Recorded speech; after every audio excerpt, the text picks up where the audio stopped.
Hello, welcome to my channel. Please like and subscribe my channel if this video is helpful for you. Let's start our topic of today, that is profit and loss. Profit and loss chapter में simply हमें दो ही चीजें सीखनी होती है, ठीक है। इसमें मेन टॉपिक क्या सीखना है हमें, SP and CP. What is SP? SP is selling price, SP is selling price and CP is cost price. अब ये कॉस्ट प्राइस और सेलिंग प्राइस होता क्या है, देखो कोई शॉपकीपर है, ठीक है, इसने ये कोई चीज खरीदी है।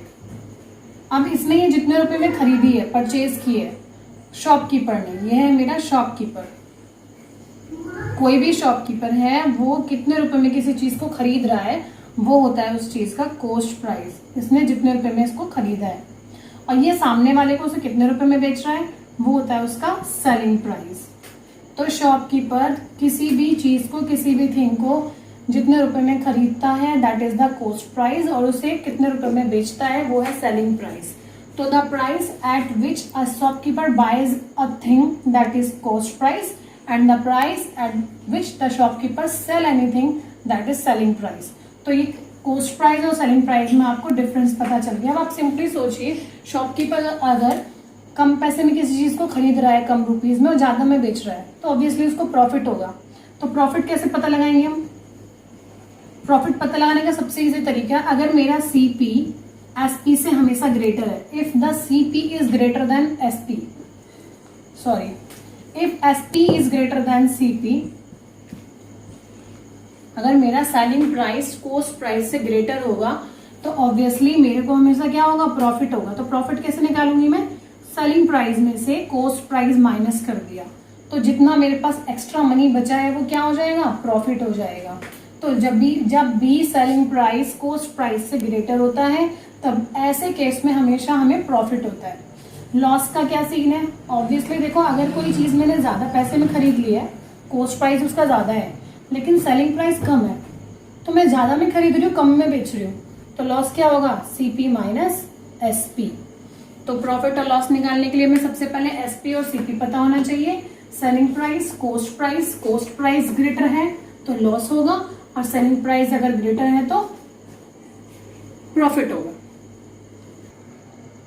अब ये प्रॉफिट लॉस का जो चैप्टर होता है, इसमें सेलिंग प्राइस कॉस्ट प्राइस के लिए प्रॉफिट लॉस के लिए बहुत सारे फॉर्मूला होते हैं, लेकिन हमें ज्यादा फॉर्मूले रटने की कोई जरूरत नहीं है। सिंपली हमें अगर कॉस्ट प्राइस और सेलिंग प्राइस समझ में आता है और प्रॉफिट लॉस पता होता है, तो फॉर्मूले हम खुद ही डिराइव कर सकते हैं।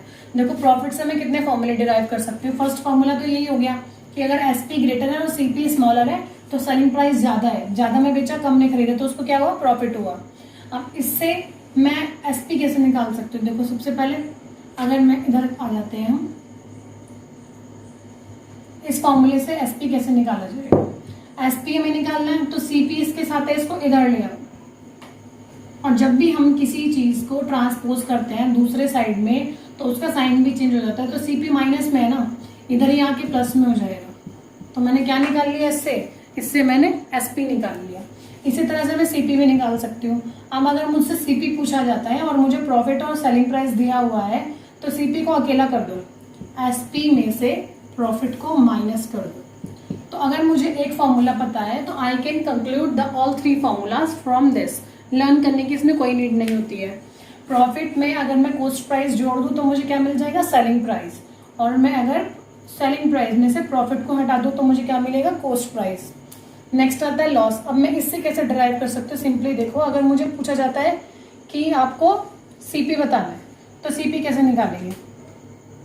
तो लॉस, ये एसपी इधर आ जाएगा क्योंकि सीपी पूछा जा रहा है। ये लॉस की बारी, लॉस से मैं और फॉर्मूलाज कैसे डिराइव करूंगी। देखो, लॉस क्या होता है, अगर कॉस्ट प्राइस ग्रेटर है सेलिंग प्राइस से, तो लॉस हो गया।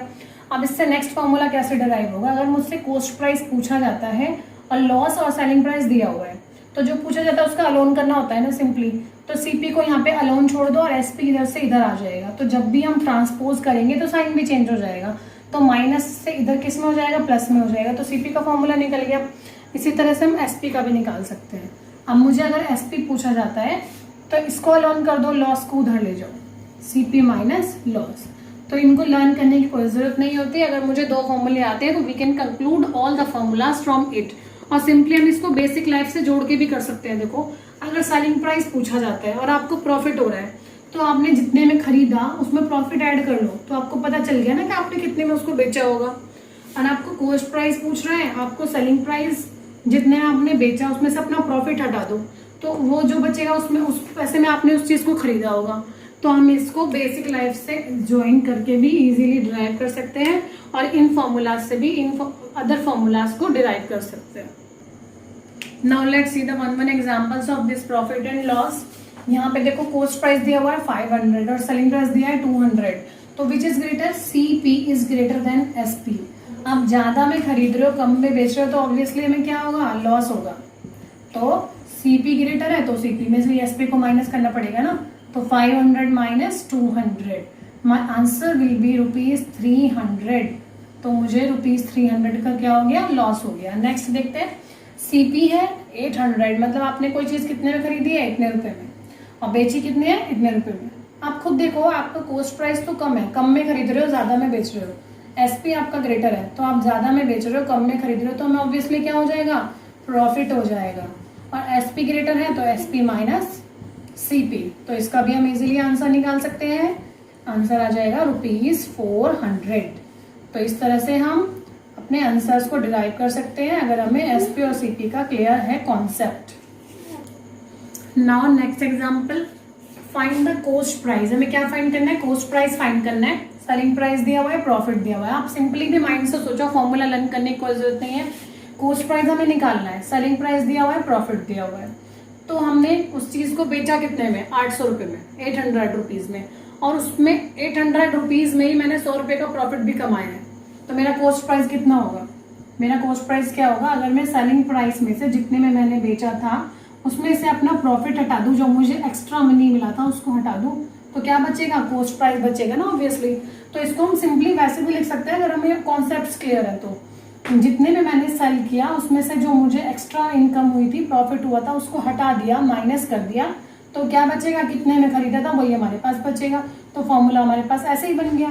तो 800 माइनस 100 और आंसर आ जाएगा 700। इसी तरह से अगर लॉस है तो लॉस में क्या करेंगे? सपोज यहाँ पे मुझे लॉस हुआ, SP है मेरा ₹100, 800, और मुझे इस केस में क्या हुआ? लॉस हुआ 100 रुपीज का। तो मैंने उसको जब 800 रुपए में बेचा, 800 रुपीज में बेचा है, सेल किया है, तो उसमें मुझे लॉस हुआ है ₹100 का, मतलब मुझे 100 रुपीज तो कम मिले। कम मिले हैं तो इसमें क्या करेंगे? कॉस्ट प्राइस में क्या करेंगे? जितने में मैंने बेचा था वो, और जितने मुझे लॉस हुए थे, जितने मुझे नहीं मिले थे वो भी मुझे चाहिए, तब मुझे पता चलेगा कि मैंने उसे कितने में खरीदा था। तो क्या होगा? Selling price plus loss. तो लॉस के केस में क्या हो जाएगा? प्लस हो जाएगा। तो वो चीज कितने की थी? वो 900 रुपीज की थी, और तब मुझे 100 रुपए का लॉस हुआ था 100 रुपीज का, फिर मैंने उसको 800 में बेच दिया था। इसमें क्या है? वो 700 रुपीज की थी, 100 रुपीज का मुझे प्रॉफिट मिल गया, तो वो 800 का मैंने सेल कर दिया। तो इस तरह से अगर हमारे कॉन्सेप्ट्स क्लियर है तो हम इन फॉर्मूलाज को डायरेक्टली पुट करके आंसर्स निकाल सकते हैं। Thanks for watching the video. You can see more videos of this chapter on the end screen.